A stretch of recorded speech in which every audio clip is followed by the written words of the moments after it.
네, 안녕하세요. 저는 한국에서 SF를 쓰고 있는 소설가 김주엽이라고 합니다. 소설 쓰기가 본업이지만 장애와 기술, 장애인의 감각과 신체라는 주제에도 관심이 있어서 사이보그가 되다라는 논픽션을 집필한 적도 있고요. 저는 난청에 있는 청각장애인 당사자이기도 합니다. 오늘 이토화사 작가님께서 아주 흥미롭고 멋진 촉각소통에 대한 강연을 해주셨는데요. 또 아사 작가님에 대해 간단히 소개를 드리자면 먼저 1979년 도쿄 출생으로 미학과 현대예술을 전공하셨고요. 지금은 대학에서 교수로 재직하시면서 인간의 다양한 감각과 신체 활동에 대한 미학적인 접근으로 새로운 이야기를 들려주고 계십니다. 저는 이 또아사 작가님의 책 중에 한국에 번역된 책들을 다 너무 재미있게 읽었고 또 개인적으로는 기억하는 몸이라는 책의 추천사를 쓰느라 다른 독자들보다 먼저 읽었다는 사실을 매우 영광으로 여기고 있습니다. 특히 제가 그 작가다 보니까 책을 추천해달라는 말이 많이 듣는데 이 기억하는 몸이라는 책을 정말 어디에 북토크든 강연이든 갈 때마다 추천을 하고 있었거든요. 그래서 오늘 이렇게 또하사 작가님과 이야기를 나누게 된 게 굉장히 큰 기쁨이기도 합니다. 보통은 장애인의 신체나 감각이 연구되는 맥락이 어떤 결핍의 관점으로 그것을 보충하거나 보조해야 한다는 식으로 다뤄지는 경우가 많은데요. 이토하사 작가님 같은 경우는 이 감각 세계를 미학적으로 탐구하신다는 점이 독특하고 또 굉장히 매력적입니다. 움벨트라고도 하는 이 감각 세계, 타인들의 낯설지만 풍요로운 세계를 탐구하는 접근법으로 사람들의 인식을 확장하는 작업을 하고 계신다고 생각합니다. 오늘 이토하사 작가님의 강연을 바탕으로 몇 가지 질문을 드릴 텐데요.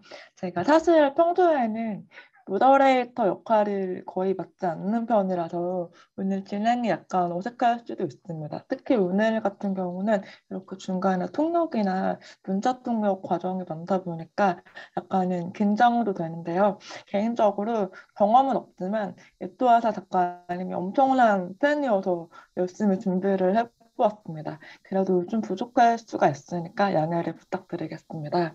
오늘 작가님께서 강연에서 촉각과 촉각 소통에 대한 여러 가지 이야기를 나눠주셨는데요. 감각의 위계, 촉각의 다양한 측면들, 그리고 촉각 소통의 특성과 가능성에 주목을 해주셨습니다.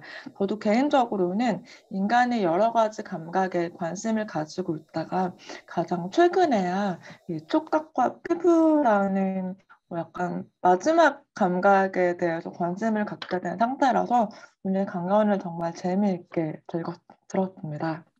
첫 번째 질문 드리겠습니다. 또하사 작가님은 그동안 다양한 장애인의 감각과 신체 경험을 연구해 오셨는데요. 저는 특히 압도적인 고유성을 가진 개인들의 감각 세계를 언어로 옮겨지지 않는 경험이 다층적 면모를 섬세하게 짚으며 파고드는 그런 글들이 정말 인상적이었습니다. 네, 눈이 보이지 않는 사람은 세상을 어떻게 보는가라는 책에서는 시각장애인이 세상을 어떻게 감지하는지에 대해서 풀어주셨고요. 기억하는 몸이라는 책에서는 다양한 장애를 가진 사람들의 각자의 몸에 새겨진 과거의 경험과 현재 장애가 있는 몸의 경험을 어떻게 통합하고 또 그 몸을 어떻게 세계를 인식하는지를 다뤄주셨는데요. 후자의 책에서는 특히 장애인들의 고유수용 감각, 자기수용 감각이라고도 하는 이 감각을 다뤄주신 이야기들이 흥미로웠습니다. 이것이 오늘 이야기할 촉각과도 연결이 되는 것 같은데요. 이번 강연에서는 특히 촉각 소통에 초점을 맞춰서 소개를 해주셨습니다. 이 또하사 작가님이 그동안 장애인들의 굉장히 다양한 감각을 다루시다가 이번에 촉각 소통에 좀 더 초점을 맞춰서 연구하게 되신 그런 특별한 계기가 있었는지 궁금합니다. Okay, so first of all, thank you very much for having me today. Yeah, I'm so excited to have such a beautiful opportunity to have communication with Kim Choyop. So for the first question, yes, the direct opportunity or chance that led me to the haptic communication was the blind marathon, which I mentioned in the lecture. So there is a blind marathon club that practices every weekend in park in Shibuya in Tokyo, and I participated in a trial session. The first thing that surprised me was the huge number of members in that club. It is popular not only among the blind, but also among sighted people who are joining as a guide runner. I understood the secret of this popularity soon after I actually experienced it. At that time, I played the role of blind learner. I was blindfolded, and I was accompanied by a sighted guide. Yeah, at first I was too scared to even walk, but after a few minutes, I decided that it was no use being scared all the time, and started running. So I left myself to the sighted guide. Then I felt a deep joy that I have never tasted before. It was the joy of trusting someone deeply. Now, of course, I trusted my family or friends in my daily life, but I learned that there was a deeper world of trust than that. I did not know that there was such a deeper world of trust. Sorry, because I had never entrusted my physical safety to someone in my daily life. And at the same time, I was overwhelmed by the fact that blind people interact with people on this level on daily basis. While visual communication maintains a distance between us and someone, the sense of touch does not. So just as each person's body is different, our relationships are not the same. As our senses changes, so do our relationships. This realization of the diversity of human relationship is what inspired me to think about haptic communication. 네, 블라인드 마라톤에 대한 이야기 저도 강연에서도 굉장히 인상 깊게 봤었는데요. 근데 정말 말씀하시는 걸 들어보니까 이 블라인드 마라톤이 말하는 것이 어떤 타인과의 신뢰에 기반한 감각 소통이 아닐까라는 생각이 듭니다. 저는 여기서 약간 궁금했던 것이 보통의 사람들은 시각 다음으로 청구하게 많이 의존을 하잖아요. 근데 블라인드 마라톤에서는 이렇게 말로 길을 설명하지 않고 정말 촉각이 가장 주가 되는 그런 소통을 하는 것인지 아니면 이렇게 같이 달리면서 이렇게 소리로도 앞에 뭐가 있고 어디로 가야 하고 이런 말들을 해주기도 하는 건지 그게 궁금했었어요. Yes, of course, as sounds of birds or words that guys will speak is also very important information. 네, 아까 말씀하신 것 중에서 감각이 바뀌면 관객성도 변화한다는 말이 너무나 인상적이었거든요. 우리가 보통은 시청각에 기반해서 소통을 하고 있지만 저는 SF를 쓰다 보니까 예를 들어서 인간이 마치 개미의 페로몬처럼 후각에 기반해서 언어 소통을 하게 된다면 어떨까 이런 상상을 해보기도 했는데요. 촉각 소통의 경우는 정말 강연을 듣고서 촉각에 기반한 소통이 정말 내밀하고 아주 이상한 감각일 수 있구나. 그렇지만 정말 전적으로 신뢰하고 믿고 맡기는 관계를 형성할 수도 있겠구나라는 생각을 했던 그런 기억이 납니다. 두 번째 질문으로 넘어가 보겠습니다. 네, 저는 개인적으로 아바타 로봇 우리멜을 정말 흥미로운 케이스로 봤는데요. 특히 여기서 파일럿 분이 말씀하신 게 인상 깊었습니다. 파일럿 분은 장애인이 실제로 그 장소에 없더라도 촉각적인 소통이 가능한 존재로서 그곳에 존재하는 것이 중요성을 보여주는데요. 저는 이것이 장애인들이 아주 고유한 한 사람으로서 사람들과 소통하고 또 사회에 함께 어울려 살아가는 것이 유무, 중요성과 관련이 있는 것 같습니다. 제가 예전에 사이보그가 되다라는 책을 함께 썼던 김원영 작가와 함께 이제 장애 권리 운동의 변화와 양상에 대한 그런 이야기를 나눴었는데요. 아무래도 1970년대, 80년대 이렇게 인터넷이 발달해 있지 않을 때는 장애인들의 시위가 대부분 실제로 물리적으로 집 밖으로 어떻게든 나가서 거리를 점거하고 사람들에게 소리를 크게 외치고 또 사람들을 방해하는 그런 양상이었습니다. 그런데 인터넷과 소셜미디어가 많이 발전하면서 장애인들도 유튜브를 만들어서 자신들의 일상생활에서 겪는 차별의 경험을 같이 공유하거나 소셜미디어에 글을 써서 뭐 해시태그 운동을 벌인다든지 이런 식으로 권리운동 양상이 꽤 많이 변화해가고 있는데요. 저 같은 경우는 이제 이런 온라인 활동에 굉장히 익숙하다 보니까 이런 온라인을 통한 권리 운동을 굉장히 긍정적으로 평가를 했었어요.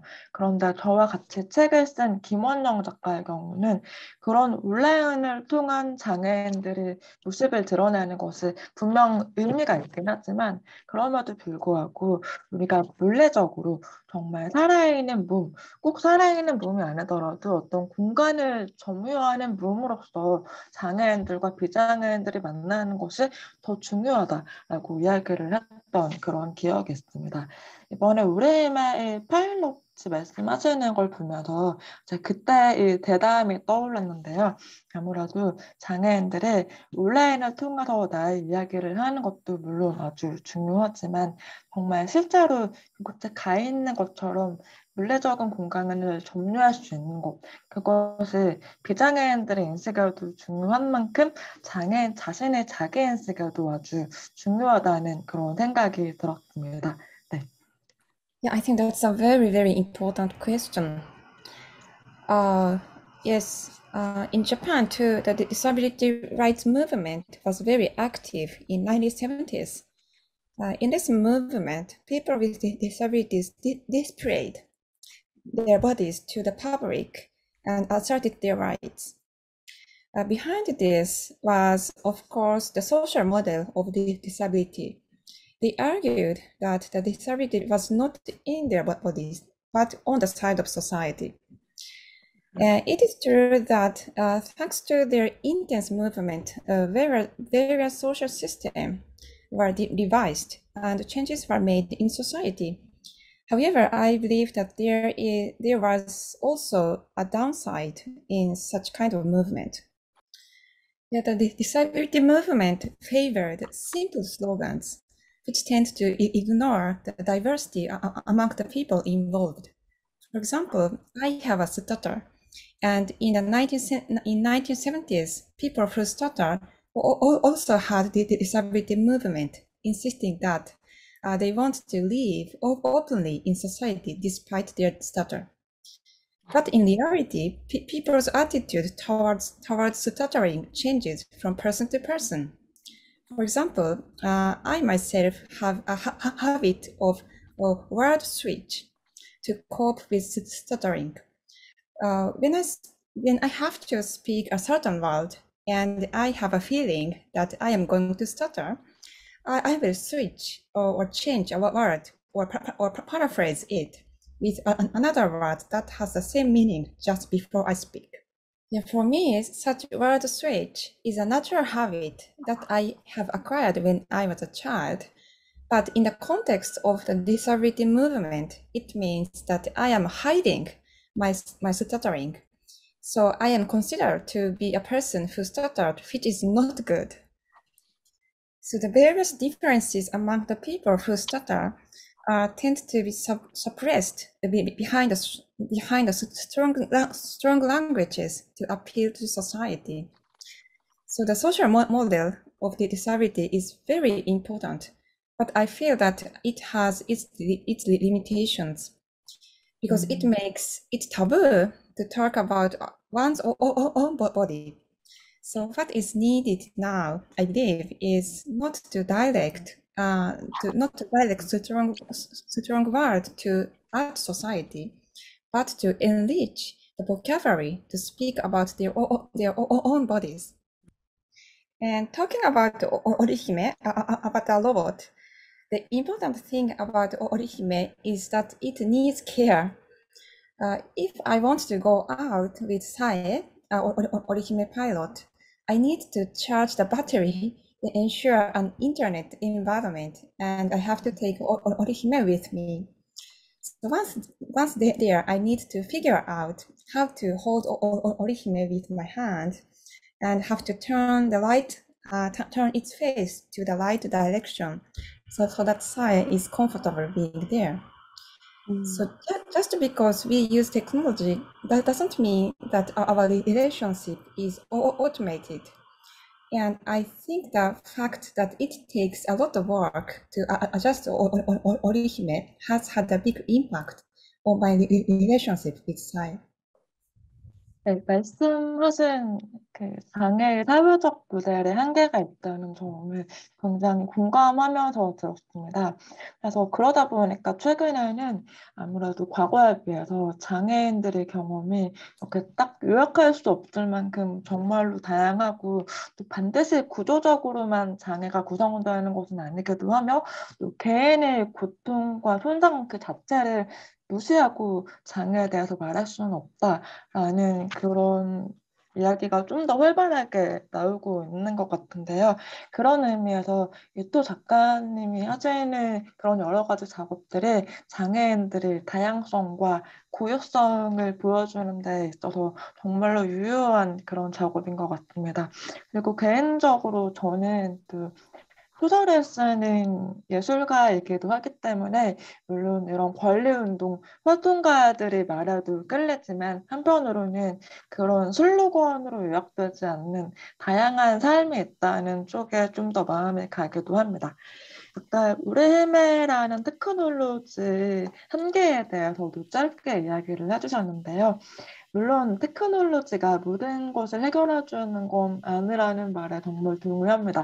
제 경우도 지금 문자 통역을 해주시는 분과 이게 통역사님이 이런 다양한 과정을 거쳐서 대화를 나누고 있는데 만약 이 중에 한 분이라도 온라인 상태에서 끊기게 되면 우리의 대담이 한동안 중단이 되겠죠. 그렇지만 한편으로는 저는 이제 SF 작가로서 테크놀로지의 좀 더 전폭적인 가능성을 상상해보고 싶기도 해요. 약간 우레임에 대해서 얘기를 했었는데 이 테크놀로지 같은 경우는 집 밖으로 나갈 수 없는 장애인을 다른 사람들과 함께하는 그런 굉장히 긍정적인 기술의 가능성을 보여주고 있습니다. 그런데 실제로는 비장애인들이 장애인과 소통한다는 것이 굉장히 느리고 번거롭고 또 사람들을 약간은 짜증나게 하는 그런 일이기도 하잖아요. 그래서 한편으로는 이런 생각도 해보았습니다.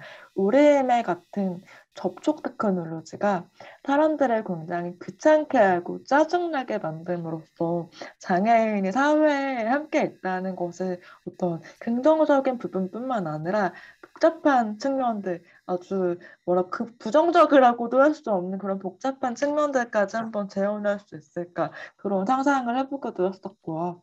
또 노래매 같은 테크놀로지가 아니더라도 장애인의 존재를 받아들이기 힘들어하고 이런 복잡한 형태의 소통을 굉장히 번거로워하는 사람들이 많을 텐데 그런 사람들에게 우리가 테크놀로지든 아니면 이런 미학적인 예술적인 접근이든 이런 사람들의 인식을 조금이라도 바꾸기 위해서 어떤 일들이 가능할까 이런 생각들을 한번 여쭙고 싶습니다.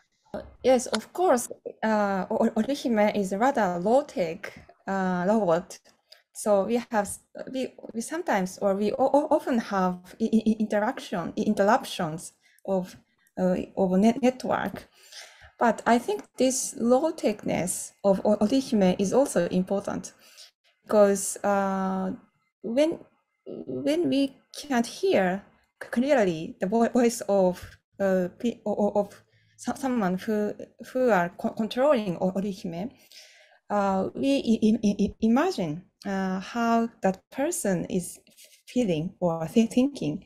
So there, the low techness makes the space to engage in with imagination.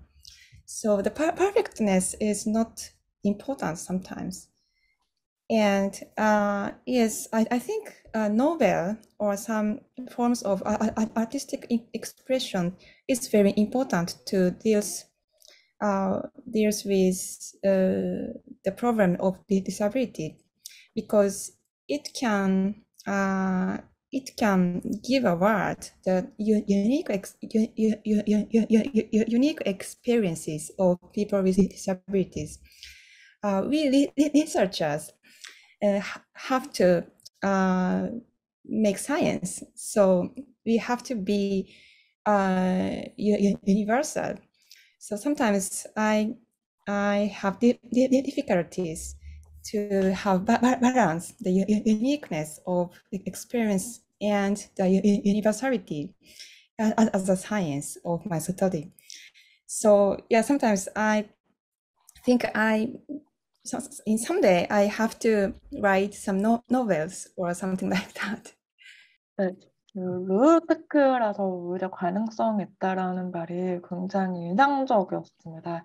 제가 질문지에 드린 건 아니지만 유토야사 작가님이 기억하는 몸에서 언급하시기도 했던 장애인들을 직접 휠체어를 수리한다든지 뭔가 이제 로우 테크놀로지스러운 도구들을 만들어서 자신의 접근성을 개선한다든지 이런 사례들을 많이 접했었는데, 그런 사례들을 생각해보면 확실히 정말 이런 소통의 가능성이라는 게 아주 하이 테크놀로지에만 존재하는 게 아니라 우리가 이미 가지고 있던 여러 가지 도구들, 오래된 도구들에서 출현할 수도 있지 않을까라는 생각이 방금 들었습니다.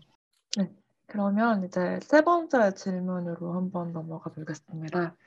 네, 저는 이번 강연에서 아무래도 가장 많이 강조하시기도 하셨던 촉각 접종의 두 가지 측면에 대해서 이제 이야기를 해봐야겠는데요. 케어가 어떤 상호 탐색적인 그런 커뮤니케이션이 되어야 된다는 것을 되게 강조를 하셨습니다. 사실 저는 돌봄 노동을 여태까지 별로 경험해 본 적이 없다 보니까 지금까지 돌봄이라는 게 정말 사람이 정신적으로, 신체적으로 굉장히 힘든 노동이겠구나 정도로 좀 단순하게 생각을 해봤었는데요. 이번에 말씀하시는 촉각 소통에 대한 이야기를 듣고 보니까 돌봄이라는 게 정말 대부분 어떤 직접적인 접촉으로 이루어져 있고 이것이 잘못하면 폭력으로 이어지는 경우가 많겠구나. 그런 새삼스러운 깨달음을 얻었던 것 같습니다. 네.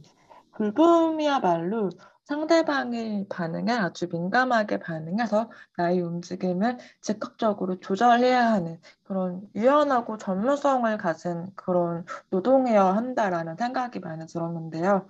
아무래도 현실에서는 돌봄 노동의 가치가 매우 저평가가 되어 있고 아주 저임금으로 일을 해야 하고 또 사람이 자주 바뀌고 한 명의 돌봄 노동자가 많은 돌봄 대상자들을 동시에 케어해야 하는 그런 상황이다 보니까 이렇게 아주 긴밀한 접촉에 대해서 조금 더 구체원적으로 생각해보기 어려운 그런 상황인 것 같습니다. 그래서 이제 이 돌봄 노동에 대해서 혹시 일본에서는 이런 돌봄의 전문성, 우리가 굿터치를 통해서 돌봄을 할 수 있는 그런 가능성에 대해서 뭔가 제도화된 그런 교육이 있는지도 한번 여쭤보고 싶고요. 또 이런 촉각 소통, 접촉 소통에 대해서 우리가 많이 이야기를 하는 것을 돌봄의 발전으로 이어질 수 있을지, 이것을 어떤 개인적인 친밀함을 넘어서서 제도 안에서 수련하려면 어떤 노력이 뒷받침이 되어야 할지 그런 의견을 여쭙고 싶습니다. Thank you.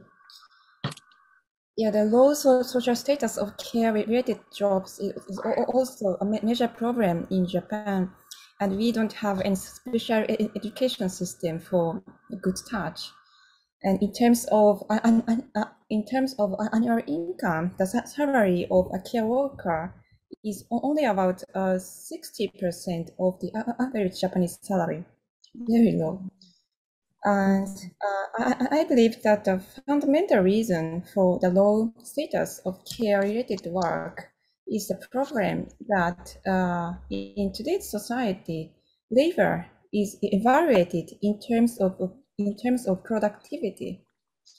And anthropologist David Graeber argued that we need to move away from a view of work that based on factory labor during the Industrial Revolution. The care work cannot be planned in advance because it must be done according to the demand of the person at any given moment. So if care were done as planned, it would be a transmission communication mode, as I said in my lecture. So if a plan is made, for example, bathe 10 elderly people by 10 a.m., and the plan is carried out as planned, the productivity may be high, but the elderly people are treated like objects. 일본에서도 불법 노동이 저평가되어 있다는 말씀을 들으니까 아무래도 이 모든 것이 촉각 소통에 대한 저평가와도 연관되어 있다는 생각이 듭니다. 대부분의 많은 사람들이 불법 노동이라는 것을 마치 개혁할 수 있는 것처럼 10시부터 2시까지만 하고 끝낼 수 있는 것처럼 생각하지만 사실은 그게 아니라는 것, 이런 촉각 소통의 여러 가지 측면들과 연관지어 생각하면 그 점이 조금 더 와닿는 것 같습니다. 네. 다음으로 네 번째 질문으로 한번 넘어가 보겠습니다.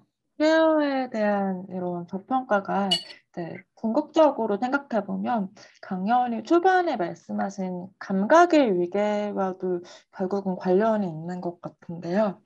저는 SF를 쓰다 보니까 인간의 여러 감각들, 신체 감각에 관심이 많아서 지금까지 시각, 청각, 후각, 미각 이런 여러 가지 감각을 조금씩 뒤틀어보는 그런 작업들을 많이 해왔어요. 예를 들면 세상을 굉장히 추상화처럼 바라보는 사람들의 이야기라든지 아니면 인간처럼 냄새를 추상적으로 인식하지 않고 굉장히 구체적인 언어로 인식하는 사람들의 이야기 이런 것들을 자주 써왔는데요. 촉각과 피부에 대해서는 굉장히 최근에야 생각을 해보게 된 것 같습니다.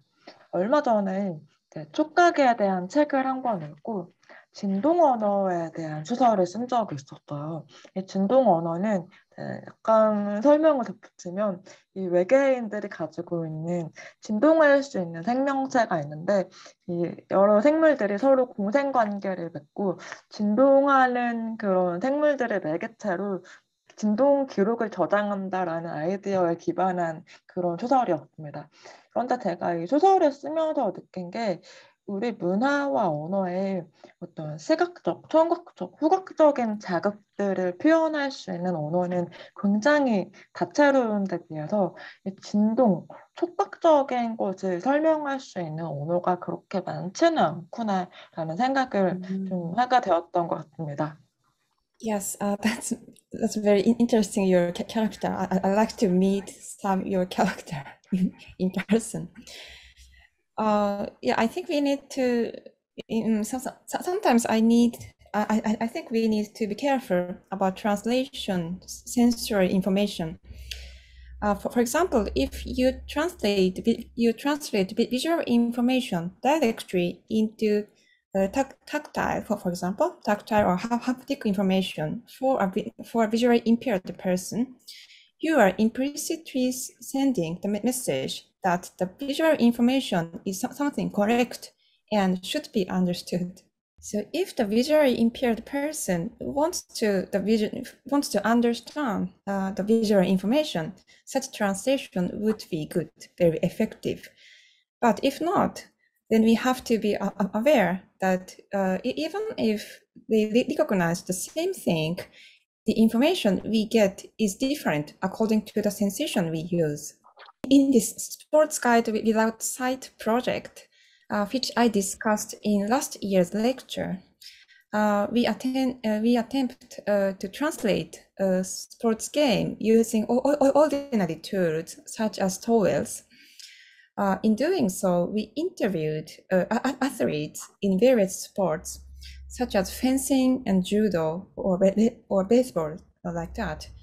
And we recognized that there are many aspects of sports that cannot be captured by the sense of sight. So I have always enjoyed sports game visually through media, but athletes are not only competing visually, but also using tactile and auditory information, of course. So in translation, it is important to note that there is information that can be captured only by that sense, rather than simply replacing information captured by one sense to another sense.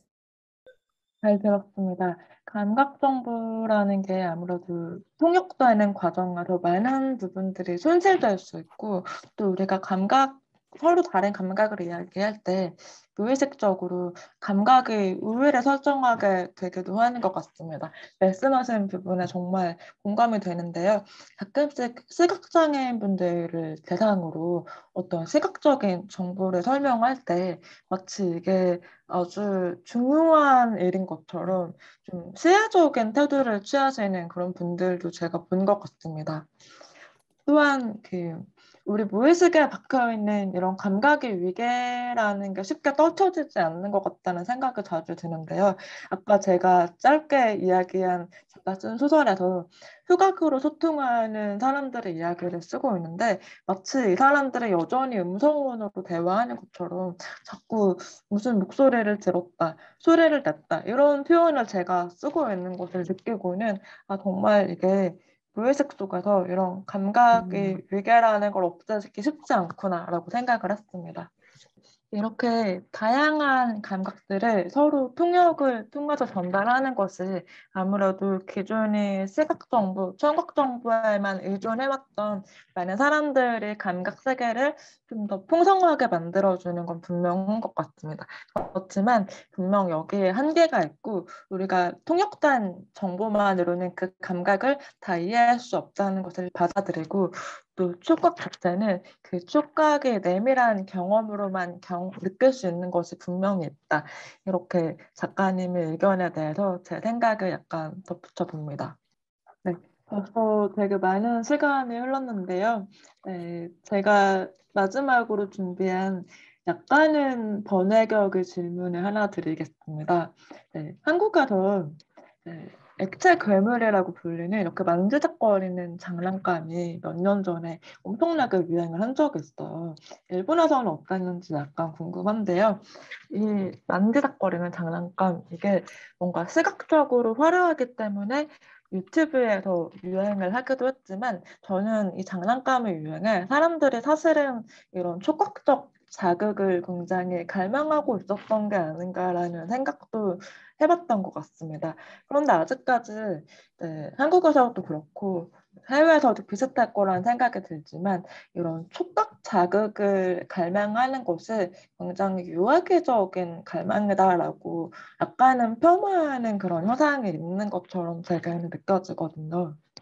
그래서 이렇게 촉각적 자극을 굉장히 유아기적인 것으로 보는 현상이 아직까지 있긴 하지만 한편으로는 우리가 평소에 이런 블라인드 마라톤이라든지 스틱을 이용한 촉각적 소통 이런 걸 경험할 기회가 없다 보니까 이런 촉각 장난감을 통해서 촉각에 대해 다시 생각해보는 것을 어쩌면 우리가 접촉 소통에 대한 생각으로도 이어질 수 있지 않을까라는 약간은 연결고리가 희미한 그런 생각을 해보았는데요. 또한 작가님께서는 우리가 이런 촉각적인 오브제, 장난감 이런 것을 통해서라도 접촉에 대한 생각을 넓혀갈 수 있을지 한번 그런 생각을 해보셨는지 궁금하고요. 또한 네, 이런 오브제가 아니더라도 우리가 촉각에 대해서 계속해서 말하고 이야기하는 것이 결국은 굿터치에 대한 눈으로 이어질 수 있다고 생각하시는지 그 가능성을 어떻게 평가하시는지 궁금합니다. Okay, the question you posed is not so easy to answer for me, but I reminds of my collaborator. His name is Junji Watanabe. He developed a communication device that can convey your heartbeat. And when you place a stethoscope on your chest. The vibration of your heart are transmitted to a small cube connected to the stethoscope, and by touching the cube, your friend or you yourself can feel your heartbeat. So if we exchange our heartbeat with newly met person like us, instead of exchanging business card, it is likely to make the distance between the two persons much closer. And furthermore, if you record your heartbeat while the person is alive, you can replay the person's heartbeat even after he or she passes away. This could be a new form of mooring. 네, 방금 이야기해주신 심장박동을 통해 소통하는 장치 이야기가 너무나 흥미롭습니다. 이런 독특한 소통 방식들이 보통은 현대 예술에서 출발하는 경우가 많은 것 같은데, 저는 이런 이야기를 들을 때마다 너무나 흥미롭고, 또 이런 새로운 소통 방식들을 단지 예술에 관심 있는 사람들뿐만 아니라 좀 더 많은 사람들이 함께 즐길 수 있으려면 어떻게 해야 할까, 이런 고민들을 같이 하게 됩니다. 네, 오늘 또하나 작가님께서 제가 준비한 여러 질문에 대해서 굉장히 풍부한 답변을 많이 해주셨는데요.